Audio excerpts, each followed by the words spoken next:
Welcome everyone to another video. Today I'm going to try something a little different from what I've been doing as of late. This is a solo completion of last week's Nightmare Survival, but this time with my commentary after the fact. After reading everyone's comments on my last videos, there's been a lot of questions about my playstyle as well as build. I'm going to address some of those today and more on a deeper level in some upcoming videos. In this particular run, I was actually inspired by a recent upload from my good friend Adam Bomb, where he was able to complete a nightmare run using a max counter damage build. I decided to give it a shot, but the build just didn't work for me, so I made some adjustments that better suit me and my play style and was able to get it done. I'll be talking today about my thoughts and approach in certain encounters, as well as just the overall play style and my thoughts around builds in general. To make it an easier watch, I cut out the dead time of the run in between waves so you don't have to watch when I'm just standing around or buying perks. I really appreciate everybody's comments, feedback, and engagement. I've enjoyed it thoroughly, all the questions and talking about it, just because I have so much love and passion for the game and for, in particular, the combat in this game. It brings me a lot of joy, and to see other players trying it and liking it or getting back into the samurai is awesome. So that to have that impact on even one person really means a lot to me. So thank you so much for continuing to watch and to comment and to ask questions.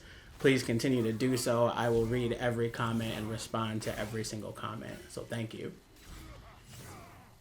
As you're watching this video, please keep in mind a couple of things. One, I've got a lot of questions and feedback for people that take note of this style and find it really challenging to try. The way that I play, this is not to up myself or gas myself up or anything like that, but I've been playing this way for thousands of hours going back into Tsushima. The principle is very much the same, even though it looks a little bit different in Yōtei. So if you're new to this, if you're new to Ghost, or you're new to playing with this style of switching weapons and weapon alignment, it's not going to look the same, without the time, practice, and the consistency. So what I would say is don't let that discourage you at all. There's a lot of value in learning this because it is the root core fundamental of the combat in this game. So, but there's growing pains, and it's a lot of time to understand enemy movement and your own character's movement. So keep that in mind, and stay with it if you're interested in this style. I'm going to let this play out a little bit, and then we're going to get into the waves. Okay, so my strategy for this run is to stay primarily at Burnt Garden. Reason being because I'm inevitably going to lose two bases, and if you lose Burnt Garden, you have to deal with those Shadow Ronin, which they're not terrible, but the other two curses from losing the other bases are much easier to deal with. So I just start down here at Foundry to soften them up a little bit, and then I head straight up to Burnt Garden. All right, so here I'll just deal with the enemies. This is nothing special here. So in terms of the build, what I did was I kind of did a split hybrid between half focusing on parrying and countering and half focusing on staggering. The thing is, for me, is no matter what my build looks like, my play style is largely the same. If you watch my videos, I'm very heavy into weapon switching, weapon alignment, and just full-on melee combat. So whether I'm running a spirit build, an alt build, a stagger build, even if I'm running something around range damage, I don't go away from my tendencies and my habits. And I think that that's a really important thing for players to think about. There are some players like Adam Bomb who's extremely diverse and extremely skilled at running all the characters and running all sorts of different play styles. And if you're able to do that, that's amazing. And I actually really respect that because that's not something that I'm able to do. I kind of have my wheelhouse or my box that I stay in. And so it's interesting when I look at builds and what other people are running. I always like to see what people are doing, and I always like to try everything. But through the process of trying all of that, what's very understood for myself is that I know what I'm good at and I know where I'm comfortable. And so building to that is ideal for me. And so that's what inspired the build in Way of the Samurai Part 1, right? And I talked about it much more thoroughly in that video. I don't care at all about cooldowns. I don't care at all about trying to do one particular thing. What I care about more than anything, no matter what the build is melee. And my swords doing good damage and being able to be effective in any and all situations at all times. I don't like being stuck in a scenario where I need something like a spirit move, or I'm really working to try to get my ult. Because for me, when I force myself to try to obtain a particular thing or a particular technique, that's arguably when I would find myself in trouble. And over time, I learned that and realized that. I think it goes back to Tsushima, where arguably the most popular piece of gear was the Spirit Kunai, right? That reset your cooldowns by, I think, 10 seconds per kunai kill or something like that, right? So many builds were designed around Spirit Kunai and resetting your cooldowns. And I, of course, tried that as well as many other things. And it would be those scenarios where I don't have Spirit Kunai and I don't have the cooldowns, and then I'm trying to just fight with what I have, which is my base weapon. But because I've built around a particular item, when I'm in those situations with my weapon, it felt very weak and underwhelming. And that's a thing that I really love about both Ghost games, is that you can't have everything. You really have to think about what you're putting into your build and what is of value to you, because whatever you're putting in your build, you're giving up something of value. So it's a little bit tricky. If you watch, people post build videos all the time, and I'm not saying there's anything wrong with that, because there's not, but there's a lot of this is the best build for samurai, this is the best build for archer, whatever the case is. The best build for one person is not going to be the best build for everybody, because everybody plays different. And so you really have to think about that as you're doing your build designs. So with that in mind, let's talk about the build setup that I used during this run. So as I mentioned earlier, I was inspired by Atom Bomb, who did perfect counter damage on every top spot on all 7 gear pieces. What I did is I needed to have more melee and more stagger damage in my setup, because as I just mentioned, right, that's how I play.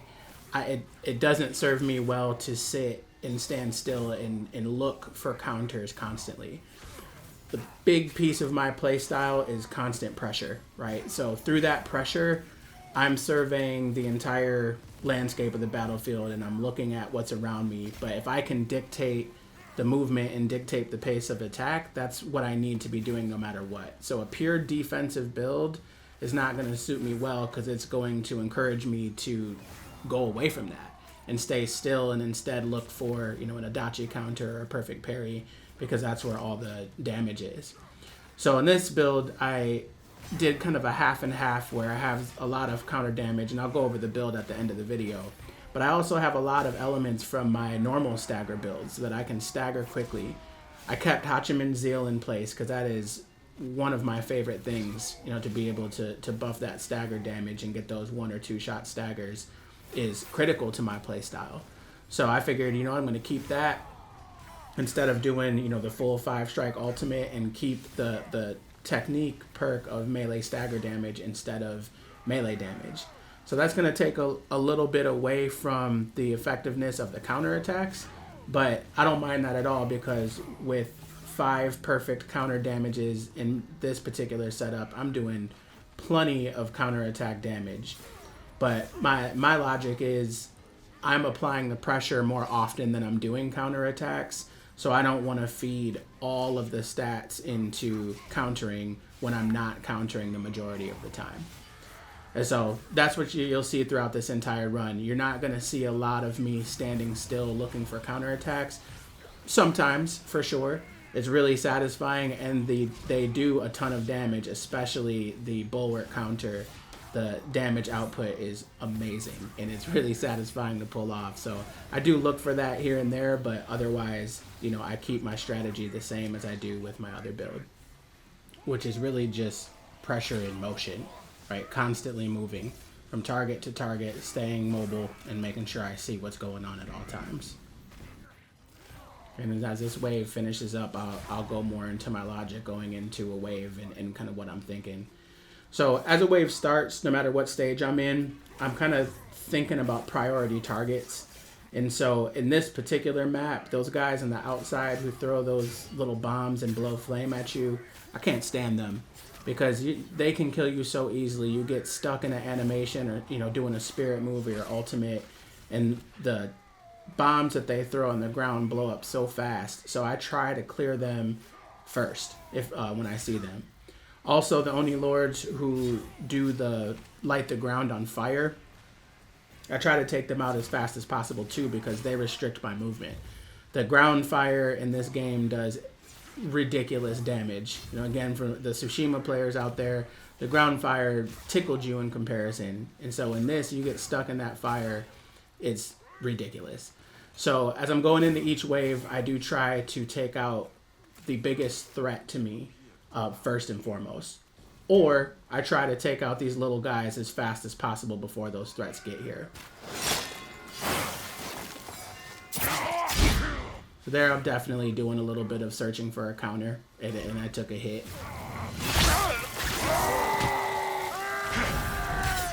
That damage right there, it almost one-shot that kind of medium-level enemy. That is amazing. I mean, to be quite honest, this might be something that I play with more regularly, because when you do have to defend, you know, having the extra perfect parry window and the counter damage is so useful. So useful. And I still do reasonable damage when I'm applying the pressure. I for sure can feel a substantial difference from my normal build. And that took me a minute to get used to because I'm used to having that heavy-handed weapon that, you know, I can take out pretty much any enemy very quickly and with ease. And so I could really feel the difference of enemies being able to soak up more hits than I'm used to. But the trade-off of being able to parry easier and that counter damage being so high was for sure worth it. And I think, you know, as we anticipate Hell Mode Survival, which I know is going to come, it better come. If it doesn't come, I'm going to freak out, but I'm sure it will. And when enemies have fast attacks or extremely fast attacks, having some perfect parry window is for me, of utmost importance. You have to be able to counter, and when as tight as the parry windows are in this game, when it's fast attacks or extremely fast attacks, they are insanely tight. It's ridiculous to pull off a parry with no perfect parry window. So I very much might be considering this as a more kind of permanent fixture, but we'll see. So here we go in this wave, right? There's these little lantern guys. I'm looking for them first and foremost, making sure I see where they are and going after them right away. And that Oni Lord too, right? I don't want him setting the ground on fire, so I'm going to prioritize him over anybody else. No challenge.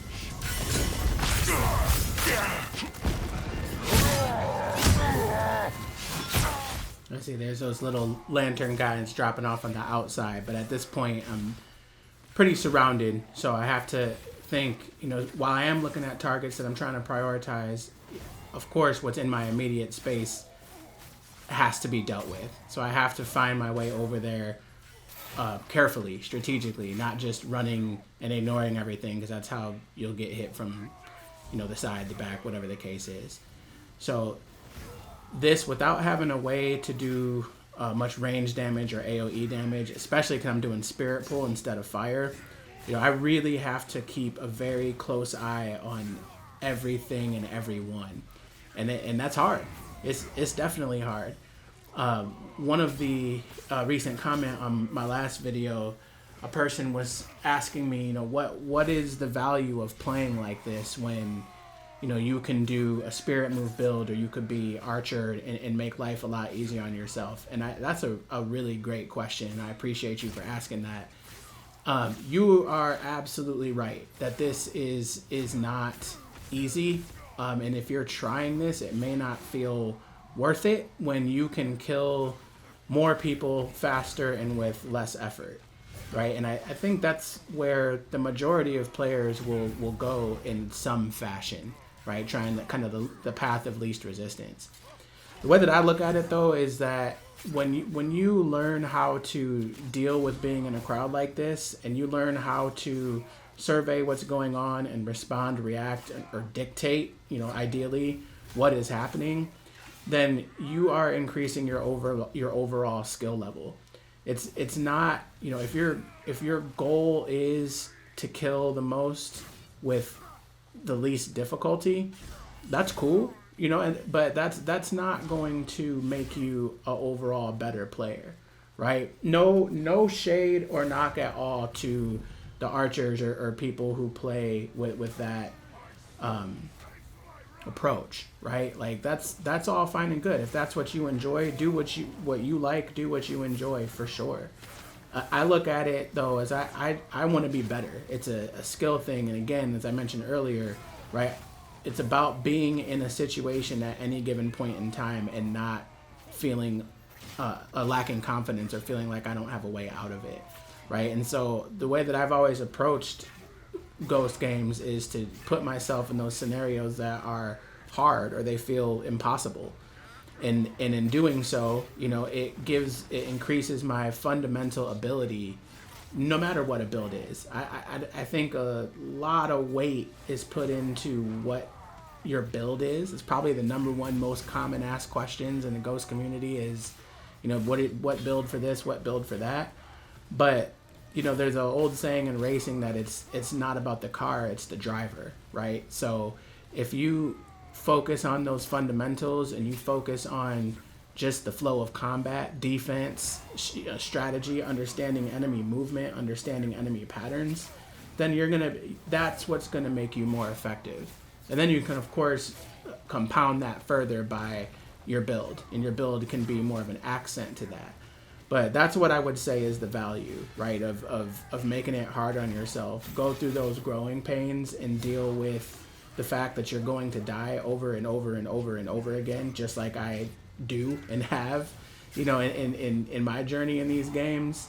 But when you kind of break through, it takes your skill level up a notch. And if that matters to you, do that. If you don't care and you're playing for enjoyment and you want to be able to kill the most with ease, you could do that too. This game gives you all the options to find what works best for you. But I really like being in these scenarios and being surrounded and it being tough and having to fight my way out of it. I was never one for I know there's a huge speed running community, right? And that's awesome, like the leaderboards and being able to go through and get through as fast as possible. But this right here, soloing, or I really like to play with one other person, probably the most, because I just enjoy playing with somebody.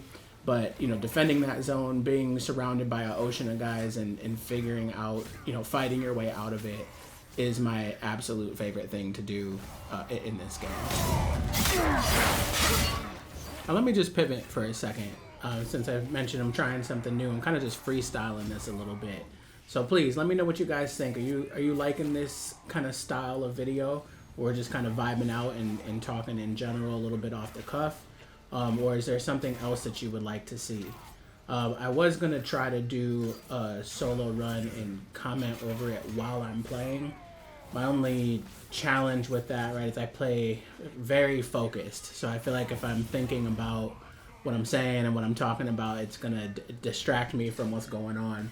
But I'm definitely willing to give it a shot. I want to provide value, to you guys who are taking the time out of your day to watch what I'm putting up, because I'm so appreciative of that, and I want to offer you something that you can take in your journey as well. So please continue to share your feedback and let me know what you think if you've made it to this point in the video, and thank you again. So we're on the back half, right? Stage 3. Kind of going into all the encounters the same way, right? Trying to just apply the pressure, trying to control what's going on, take out enemies as quick as possible, and take out high priority targets as quick as possible.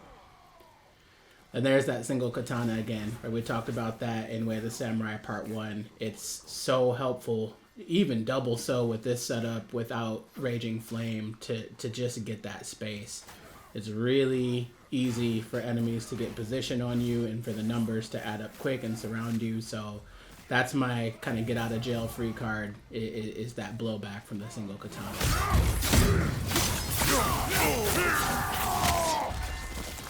So you'll see, even though I do have a more parry setup and some counter damage, I'm still looking to do the same thing. Stagger and apply as much apply as much damage to them in their staggered state as I possibly can.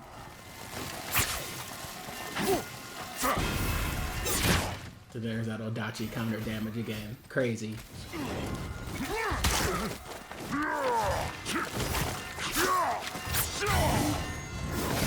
And that blowback. See that space it creates, right? As soon as you're surrounded, that's the get out of jail free card for sure. And there's that priority target again. I don't want him setting that ground on fire.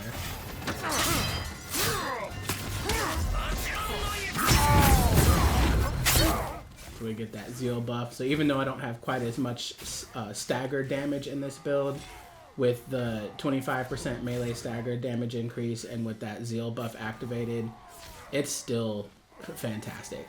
The 1 or 2 hits, I'm going to stagger everything regardless. But it is noticeable that I'm not able to one-shot stagger as many enemies as I can in my normal setup, but that's okay.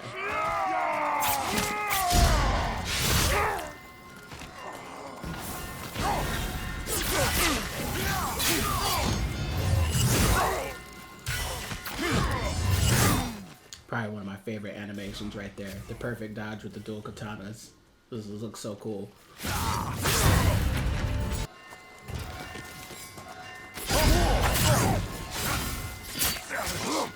I'll cut you down. The enemies have fire spirit. And that spirit pull, I'm sure most of you know, but the extra damage that you do on enemies that you're siphoning from is quite noticeable and quite substantial. So it's really hard sometimes picking between Raging Flame and Spirit Pull, because they're both so good for different reasons. So the Spirit Pull obviously giving you the health and that increased damage is crazy. But the Raging Flame, I mean, it looks badass, and you get so much more ult gain from it when you're in a crowd. It's a really nice way to build spirit and your ult gain, or your ultimate really quickly. There's those lantern guys again.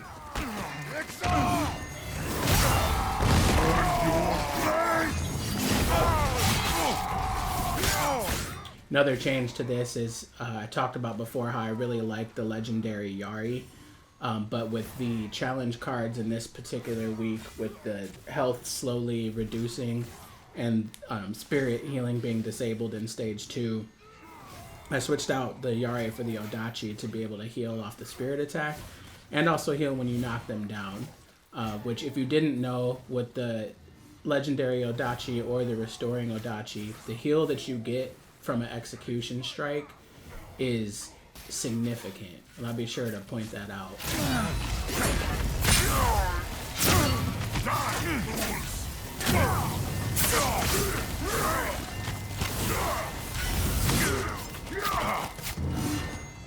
Yep, so here, just trying to control the pace, just not letting them get position, and just keeping my foot on the gas and pushing into them as much as I possibly can. Got my eye on that traveling lord the whole way.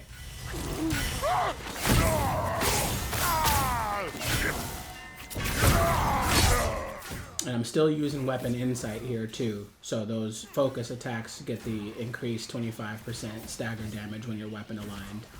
Because again, that's my style, right? Weapon alignment, so that's always going to be useful for me no matter what else however else the build is set up.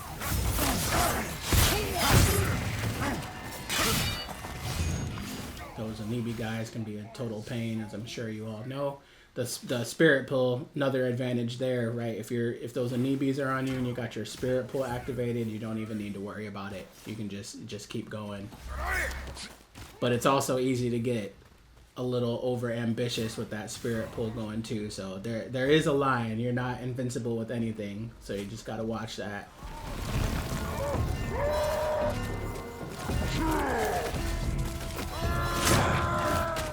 Really trying to force that Odachi counter a little bit there. Didn't work. And now it's just normal flow.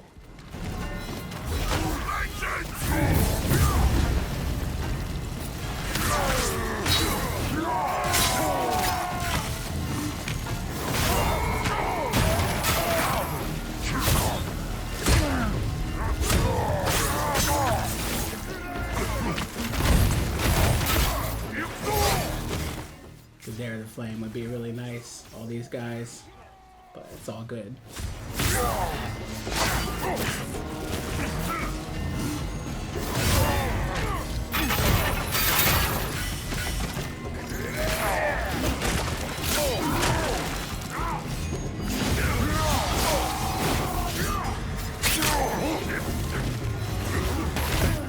So I'm trying to stay close to that Oni Lord as best as I can, so he isn't able to wind up and put that fire on the ground.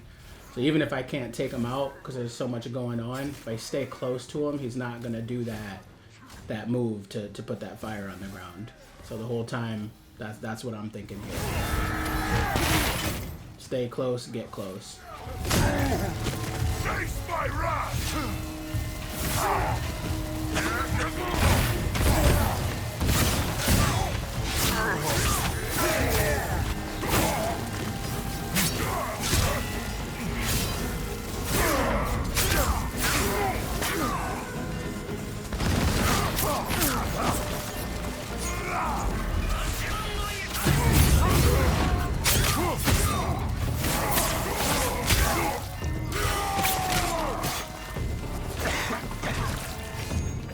That's another change here too. On the Mitsubishi, I put poison on there because when you poison somebody, that enemy becomes vulnerable to all weapons, meaning that you don't have to be weapon aligned to do the proper stagger damage. Whatever weapon you're going to use is going to stagger them just as well, as long as they got that poison applied to their stagger bar. So that pairs really good with the legendary Odachi, because once you break that stagger bar, when they have the poison on them, it's going to guarantee drop them to their knees where you can get those heals. So this week's Nightmare was really nice to play with that, because I usually go with the Pestilence to get that weakening effect, but I really saw the value in the poison this week.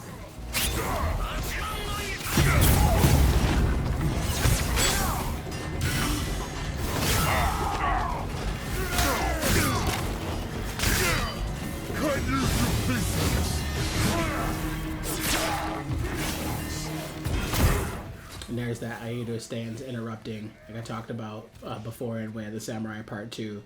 Such a useful technique.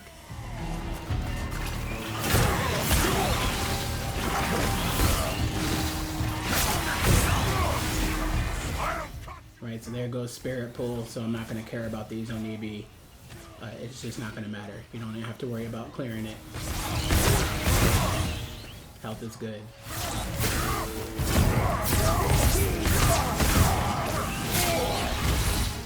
Just crazy how situational it is of when Spirit Pull or Raging Flame is more useful. Be so sick if you could have both, but wishful thinking. And before it gets hectic, of course, gonna look and try to set up that Odachi counter.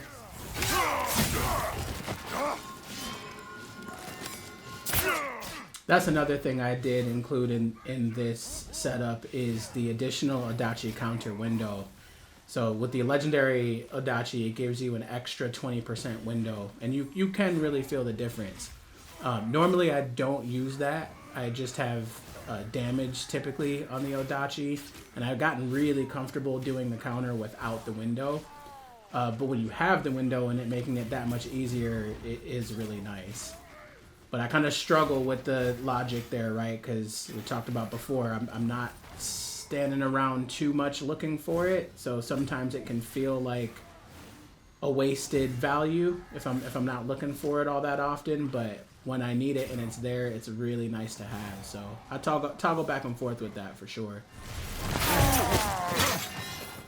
I see there's a lot going on here, right? It might seem very overwhelming, but I've got a good feel of what's going on, and I'm controlling it by putting on the pressure. If I'm just standing there and letting them get around me, it's gonna make it a lot harder on myself. So trying to prioritize those targets and just get up close and personal, get that space where I need it.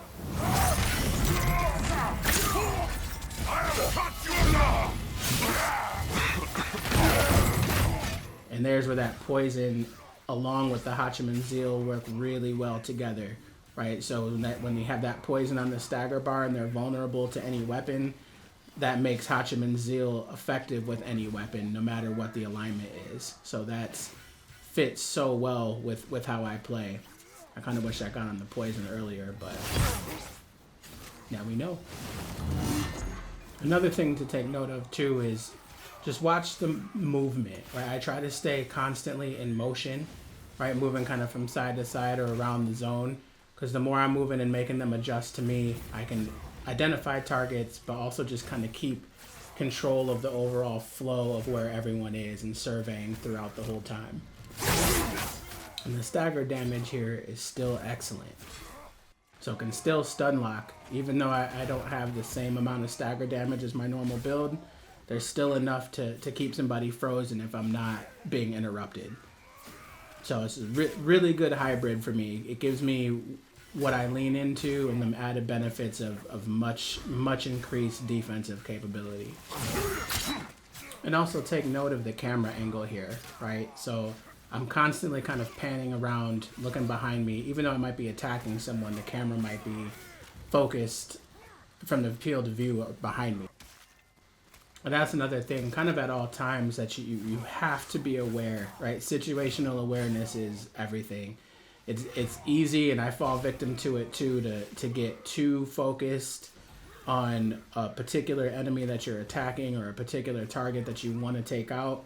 But when you lose sight of all those little stragglers that hang out on the outside and everything, real quick way to find yourself losing.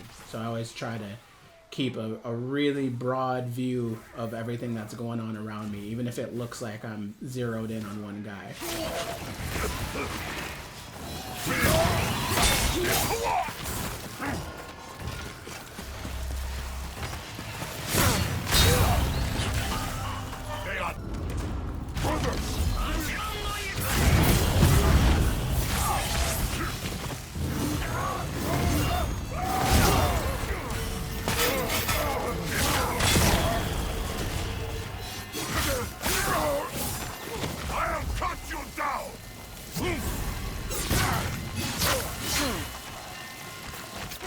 Just can't get over the damage that Odachi counter does, and that's not max counter damage. So you can just imagine when you have perfect counter damage and melee damage turned all the way up, it makes that it's even more than that, which is it's just crazy. If you can get comfortable in that play style of being able to really prioritize counters, that is a nasty setup. And again, I'm gonna post a link to Adam Bomb's video where he does that. It's so cool to see, and just you can devastate any enemy with that one strike. It's awesome. Look at that.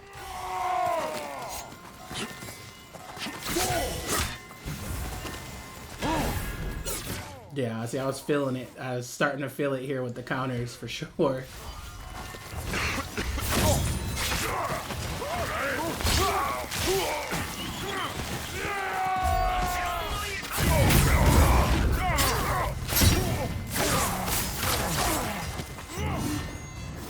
Yeah, and that's another important thing too, is knowing when to pull out. I could have tried to stun lock that guy, but I was surrounded by way too many enemies, and if I don't feel like I've got a good grasp on it, I'm gonna bail. Face my wrath!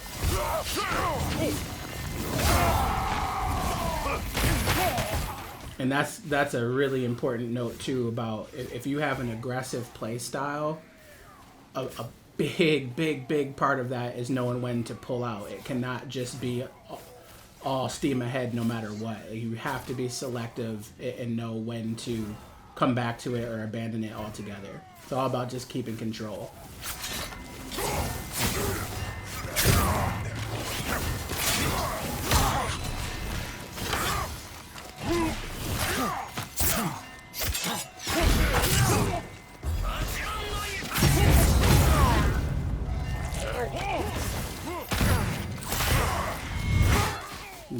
Adachi heal.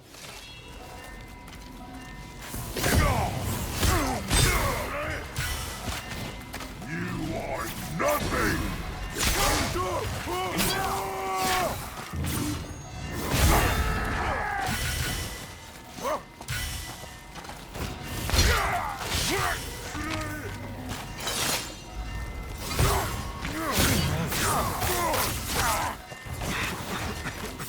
See, it's a little tricky here because the zone's pretty full, so I can't run out and get the guys on the outside. A note though is it's easy to get a little concerned about those Onibi keepers that are hanging out on the outside, but they're not going to really bother you too much when they're out there. That's the nice thing. So like I've got the storm here the whole time, and I haven't really needed to use it until they get up close, because they'll just kind of hang out there and watch, which I'm A-okay with, until I clear out the other guys and I can focus on them a little more.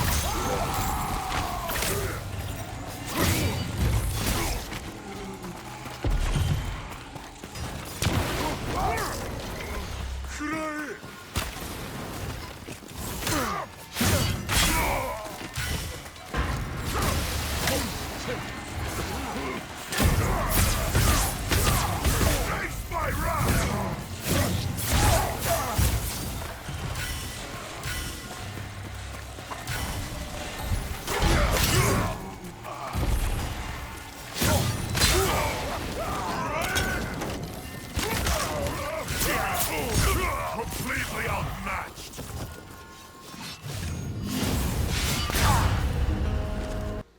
Nice. Final wave. There's those lantern guys. I'm going for them straight away. Get them out of there quick before that zone fills up.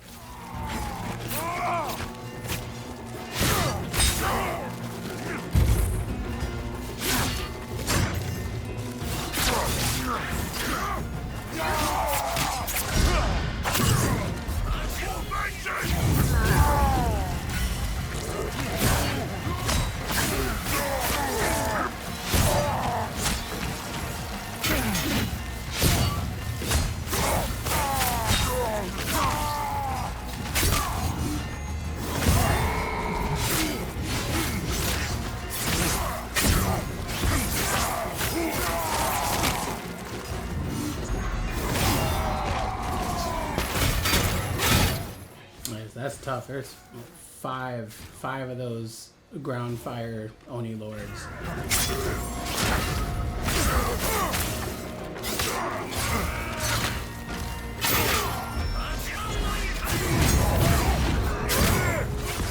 The nice thing about the ultimate too is it gives you that second or two at the end that all the enemies around you kind of get a little shook and just stop. So that's valuable time to get some damage in or select the target.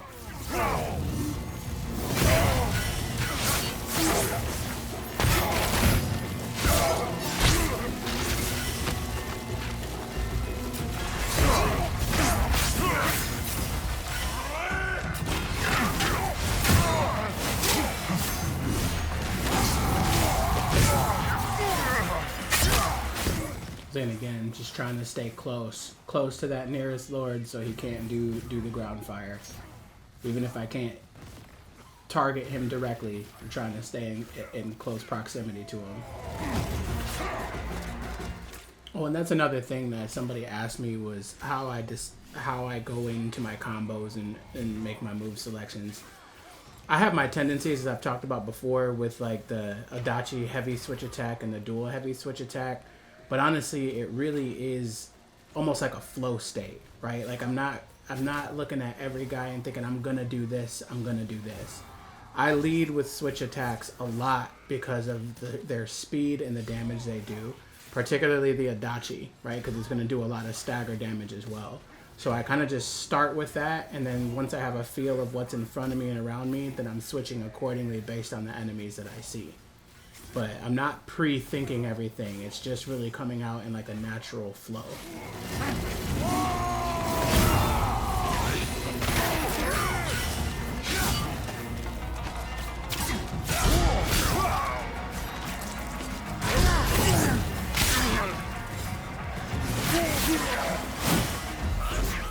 Got greedy.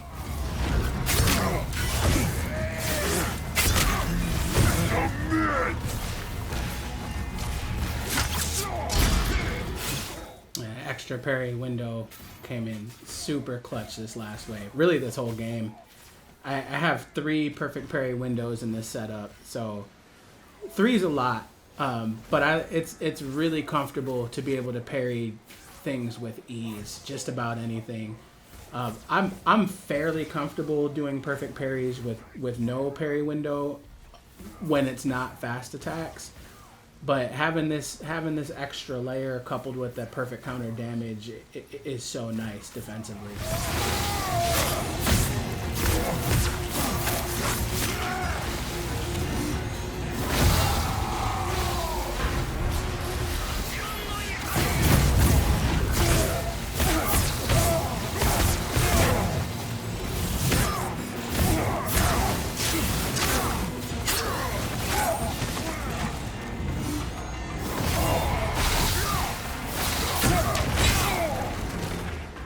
Where that stun locking comes in, it's so valuable.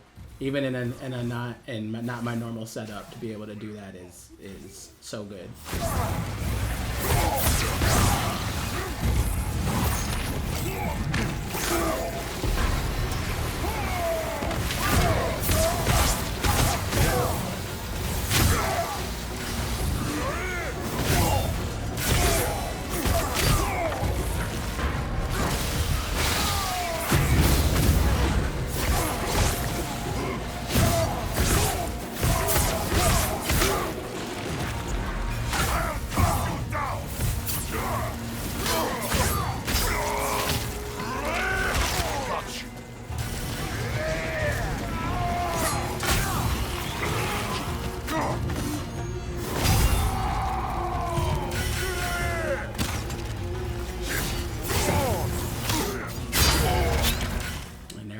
That's game.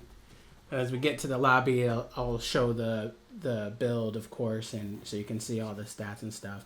Again, I really like this. This was my first time playing with this setup, and I would maybe tweak it a little bit and fine tune it just a bit, but the balance of still being able to put on the offensive pressure that I like to do, coupled with the drastic increase in defense, was really nice. And I feel like going into hell mode or in a situation where you have to do extremely fast attacks, especially if it's a whole game, I will probably lean into this more than my regular normal stagger build, because it's just so much harder to play defense with those fast attacks.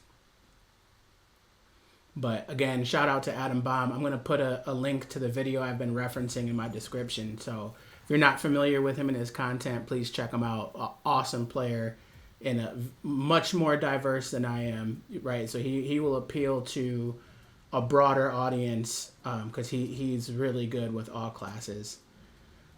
So here's the build, right? As I mentioned before, instead of legendary Yari, we got legendary Odachi. There are 5 perfect counter damage properties in the top slot on the top 3 weapons, the concussion bomb and the Mitsubishi. And then there's Odachi counter window on the top stat for the Odachi, and all melee damage on the samurais and honor charm at 15%. For the bottom stats, it's enemy stagger damage in the top 4 gear pieces, and then the bottom 3 gear pieces, the second stat is all perfect parry window. So no ultimate gain, just straight enemy stagger damage and perfect parry window. Moving over to the techniques, we're using Spirit Pull instead of Raging Flame to get the extra heals and deal with those health challenge cards this week. We're keeping the increased melee stagger damage so I can continue to stagger and keep my same flow. And we're also keeping Weapon Insight, which gives you the 30% increased stagger damage with your weapon aligned focus attacks. And lastly, Hachiman Zeal, just like before, gives you the double stagger damage buff for 60 seconds after you do the ultimate. Alright guys, that's it for today's video. I hope you enjoyed it. Again, please continue with the comments and the feedback. You guys are giving me a lot of ideas, and I really want to design this channel around giving you some value and giving you some things that you can take into your game, whether it's this style or something completely different. I want to provide information that's valuable to you. So Please continue to share your ideas. If you like what you're seeing, leave a like, a comment. Would love if you subscribe. I got several more in the pipe coming very, very soon. So stay tuned, keep it locked, and thank you so much.